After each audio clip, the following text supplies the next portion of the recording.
അർച്ചന ചേച്ചി LLB സീരിയലിൻ്റെ latest episode റിവ്യൂയിലേക്ക് എല്ലാ കൂട്ടുകാർക്കും സ്വാഗതം. വിജയശങ്കർ ചിന്നുവിനോട് ചോദിക്കുകയാണ്, എന്തിനാ മോളെ അന്ന് ആരെയും തല്ലിയത്? അന്നത്തെ പോലെ അവിടെ വെച്ച് നിന്നെ കൂട്ടുകാരുടെ മുമ്പിൽ അവൾ എന്തെങ്കിലും പറഞ്ഞോ എന്നിങ്ങനെ ചോദിക്കുമ്പോൾ ചിന്നു പറയുന്നുണ്ട്, എന്നെ പറഞ്ഞതാണെങ്കിൽ കുഴപ്പമില്ലായിരുന്നു, പക്ഷേ എൻ്റെ അമ്മയെ അപവാദം പറഞ്ഞതാണ് എന്നിങ്ങനെ പറയണം. അതെനിക്ക് സഹിക്കാൻ പറ്റില്ല. എൻ്റെ അമ്മയെ ഒരാൾ അപവാദം പറയുന്നത് എനിക്കിഷ്ടമില്ല. അത് അച്ഛനാണെങ്കിൽ പോലും കൂടി എന്നിങ്ങനെ പറയണം കേട്ടോ. അതേസമയം വിജയശങ്കർ പറയുന്നുണ്ട്, ഓഹോ, ഞാൻ പറയാതെ തന്നെ ഇവൾ കാര്യങ്ങളെല്ലാം മനസ്സിലാക്കിയിട്ടുണ്ട് എന്ന്. പിന്നെ എന്താ മോളെ എന്നിങ്ങനെ ചോദിക്കുമ്പോൾ എല്ലാ കാര്യങ്ങളും ചിന്നു വിജയശങ്കറോട് പറയണം കേട്ടോ. ഇതെങ്ങനെയാണ് അറിഞ്ഞത്? അച്ഛൻ വീട്ടിൽ വന്ന് കാര്യങ്ങൾ പറഞ്ഞോ എന്നിങ്ങനെ ചോദിക്കും. ഇല്ല, ഞാൻ തന്നെ കാര്യങ്ങൾ അറിഞ്ഞിട്ടില്ല. ഓഫീസിൽ എന്താ പ്രശ്നം എന്നുള്ളതും എനിക്കറിയില്ല. ഞാനത് അന്വേഷിക്കുക, ആരാണെന്നുള്ളത് അന്വേഷിക്കുക എന്നിങ്ങനെ പറയണം കേട്ടോ. അതേസമയം ചിന്നു പറയേണ്ട, അന്വേഷിക്കണം, തീർച്ചയായിട്ടും അന്വേഷിക്കണം. കാരണം എൻ്റെ അമ്മയെ അങ്ങനെ ഒരിക്കലും അപവാദം പറയരുത് എന്നിങ്ങനെ പറയണം കേട്ടോ.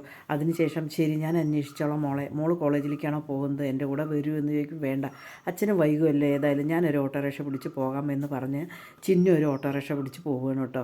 അതേസമയം വിജയശങ്കർ മനസ്സിൽ വിചാരിക്കുകയാണ്, ഓഹോ, ഇവൾക്ക് അമ്മയോട് എന്തൊരു സ്നേഹമാണ്, എല്ലാം ഞാൻ ശരിയാക്കി തരാം എന്നിങ്ങനെ മനസ്സിൽ വിചാരിക്കുകയാണ് കേട്ടോ. പിന്നീട് അർച്ചന എന്നും പോയി കുടിക്കുന്ന ജ്യൂസ് കടയിൽ പോയിട്ട് ജ്യൂസ് കുടിക്കുകയാണ്. ഒരു ഓറഞ്ച് ജ്യൂസ് ഓർഡർ ചെയ്തതിന് ശേഷം ദീപ്തി നാട്ടിൽ പോയിരിക്കുകയാണ് കേട്ടോ. അർച്ചന ചുറ്റുപാടും നോക്കുമ്പോൾ JK ഇരിക്കുന്നുണ്ടാവും അപ്പുറത്ത്. പിന്നീട് അർച്ചന ഒന്നും മിണ്ടാതെ ജ്യൂസ് കുടിച്ചുകൊണ്ടിരിക്കുമ്പോൾ തന്നെ JK വരികയാണ് കേട്ടോ. JK വന്നിട്ട്, എന്താ ഭവതി തനിയാണല്ലോ, കൂട്ടുകാരി എവിടെ എന്ന് ചോദിക്കുമ്പോൾ നിങ്ങൾക്ക് എന്താ വേണ്ടത് എന്നിങ്ങനെ ചോദിക്കുകയാണ് കേട്ടോ. പിന്നീട് അർച്ചന ക്ഷമ പറയുകയാണ് കേട്ടോ JKയോട്. JK അന്തം വിടുമേ, എന്നോട് ക്ഷമ പറയുക, എന്തിനാ ഭഗവതി അങ്ങനെ പറയുന്നത്? പക്ഷേ ഭഗവതിയെ എങ്ങനെ കാണാനാണ് കേട്ടോ നല്ല ഭംഗിയുള്ളത്, നല്ല ഗൗരവത്തോടെ ഇരിക്കുന്നത് കാണാനാണ് രസം എന്നിങ്ങനെ പറയണം കേട്ടോ. അതേസമയം JKയോട് ഇങ്ങനെ പറയണം, നിങ്ങൾ എൻ്റെ അടുത്ത് കേസിൻ്റെ കാര്യമായിട്ട് വന്നു, അതും എനിക്ക് നിങ്ങളെ സഹായിക്കാൻ പറ്റിയില്ല. പക്ഷേ വീടിൻ്റെ കാര്യം വന്നും അതും സഹായിക്കാൻ പറ്റിയില്ല, എൻ്റെ സാഹചര്യം അങ്ങനെ ആയിരുന്നു എന്നിങ്ങനെ പറയണം കേട്ടോ. അതേസമയം JK പറയേണ്ട ആ രണ്ട് കാര്യങ്ങളും എനിക്ക് ശരിയായി, വീടിൻ്റെ കാര്യവും ശരിയായി, അതേപോലെ തന്നെ കേസിൻ്റെ കാര്യം ശരിയായി, പിന്നെന്താണ് എന്നിങ്ങനെ ഇവർ സംസാരിച്ചു കൊണ്ടിരിക്കുമ്പോൾ തന്നെ വിജയശങ്കർ അങ്ങോട്ടേക്ക് വരികയാണ് കേട്ടോ. പിന്നീട് യാത്ര പറഞ്ഞിട്ട് JK പോവുകയാണ് കേട്ടോ അർച്ചനയോട്. അത് കഴിഞ്ഞതും JK പോയതും വിജയശങ്കർ അങ്ങനെ അർച്ചന അടുത്തേക്ക് വരികയാണ്. അർച്ചന പക്ഷേ മൈൻഡ് ചെയ്യില്ല കേട്ടോ. അർച്ചന ഇരിക്കൂ, എനിക്കിത്തിരി സംസാരിക്കണം എന്നിങ്ങനെ പറയുമ്പോൾ അർച്ചന പോകാൻ എഴുന്നേൽക്കുകയാണ് കേട്ടോ. വേണ്ട അർച്ചന ഇരിക്കുക, എനിക്കിത്തിരി സംസാരിക്കണം എന്ന് വീണ്ടും വിജയശങ്കർ പറയുമ്പോൾ അർച്ചന ഇനി അവിടെ ഒരു സീൻ ഉണ്ടാവണ്ട എന്ന് കരുതിയിട്ട് അവിടെ ഇരിക്കുകയാണ് കേട്ടോ. പിന്നീട് നീയും ഇയാളും നമ്മൾ സംസാരിക്കുന്നത് ശരിയല്ല, ആൾക്കാർ പലതും പറയും, നിനക്ക് നാട്ടിലൊരു ഇമേജ് ഉണ്ട്, ആ ഇമേജ് കൂടെ നീ ഇല്ലാതാക്കരുത് എന്നിങ്ങനെ പറയണം കേട്ടോ.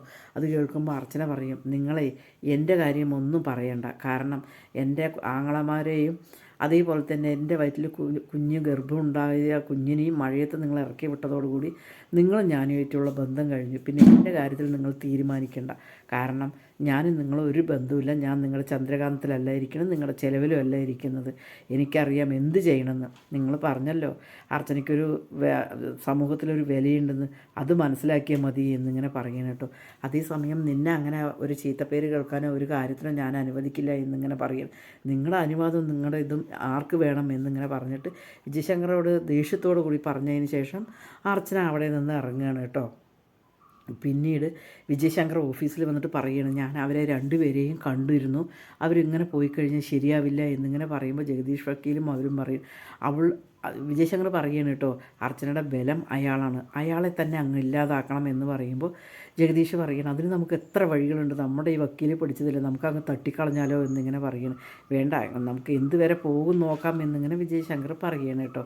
അതേസമയം ദീപ്തി ദീപിയുടെ അടുത്ത് ഫോൺ ചെയ്തിട്ട് അർച്ചന പറയുകയാണ് കേട്ടോ, കാര്യങ്ങളെല്ലാം ഞാൻ വീട്ടിൽ പറഞ്ഞു, അവരൊക്കെ എന്നോട് സപ്പോർട്ട് ചെയ്യുകയാണ് ചെയ്തത്.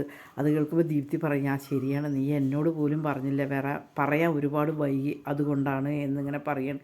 ഇനി എപ്പോഴാണ് വരുന്നത് എന്ന് ചോദിക്കുമ്പോൾ, ഇല്ല, ഞാൻ എന്തായാലും കുറച്ചുകൂടെ വൈകും, കാരണം കുട്ടികളിവിടെയുണ്ട്, അവരെയും കൊണ്ട് ഒരു ഔട്ടിങ്ങിനൊക്കെ പോകണം, ഞാൻ എന്തായാലും വരാമെന്നിങ്ങനെ പറയണം കേട്ടോ. അതേസമയം ഫോൺ വെക്കുമ്പോഴേക്കും ചിന്നു വരുവാണ്. ചിന്നു വന്നത് അർച്ചന പറയും, ദീപ്തിയാണ് വിളിച്ചിട്ടുണ്ടായിരുന്നത്, ഓഫീസിൽ ഭയങ്കര പണിയുണ്ട്, അതുകൊണ്ടാണ് എന്നിങ്ങനെ പറയുമ്പോൾ ചിന്നു പറയുന്നുണ്ട്, എന്തിനാ അമ്മയെ ഈ ദീപ്തിയാണ് ഫോൺ വിളിച്ചതൊക്കെ എന്നോട് പറയുന്നത്, എനിക്കറിയാം അമ്മയ്ക്ക് അവിടെ ഒരുപാട് തിരക്കുകളുണ്ടെന്നും അമ്മയ്ക്ക് പല ഫോൺ കോളുകൾ വരാറുണ്ടെന്നും എനിക്കറിയാം, എന്തിനാ അമ്മ അതൊക്കെ എന്നോട് പറയണം, അതൊക്കെ എനിക്ക് മനസ്സിലാവും എന്നിങ്ങനെ പറയണം കേട്ടോ. അതേസമയം ചിന്നുമോള് പറയുന്നുണ്ട്, നാളെയല്ലേ വരുന്നത് JK സാറ് വീട് കാണാൻ, എപ്പോഴാണ് മാമന്മാരുമായിട്ട് നിങ്ങൾ പോകുന്നത് എന്ന് ചോദിക്കുകയാണ്. ഞങ്ങൾ നേരത്തെ പോകും എന്നിങ്ങനെ പറയണം. അതേസമയം അർച്ചന പറയുകയാണ്, ഏതായാലും ആദ്യമായിട്ടല്ലേ വരുന്നത്, ഇവിടുത്തെ നമുക്ക് ഭക്ഷണം കൊടുക്കുക, ഉച്ചയ്ക്ക് ഭക്ഷണമൊക്കെ ഉണ്ടാക്കിയിട്ട് എന്നിങ്ങനെ പറയണം കേട്ടോ. അത് കേൾക്കുമ്പോൾ ചിന്നു പറയണം, ഞാൻ എന്നൊന്ന് വിളിച്ച് നോക്കട്ടെ അങ്കിളിനെ എന്ന് പറഞ്ഞതിന് ശേഷം അങ്കിളിനെ വിളിക്കുകയാണ് കേട്ടോ.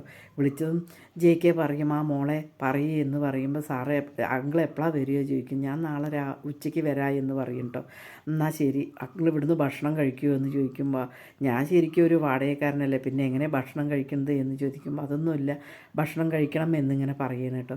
എന്നാൽ ശരി ഏറ്റു എന്നിങ്ങനെ പറയണം. അത് കേൾക്കുമ്പോൾ ചിന്നുവിന് ഒരുപാട് സന്തോഷമാണ് കേട്ടോ. എന്നിട്ട് അർച്ചനയോട് പറയണേ, ആ അങ്കിൾ ഇവിടുന്ന് ഭക്ഷണം കഴിക്കുക എന്ന് പറഞ്ഞിട്ടുണ്ട് എന്നിങ്ങനെ പറയണം.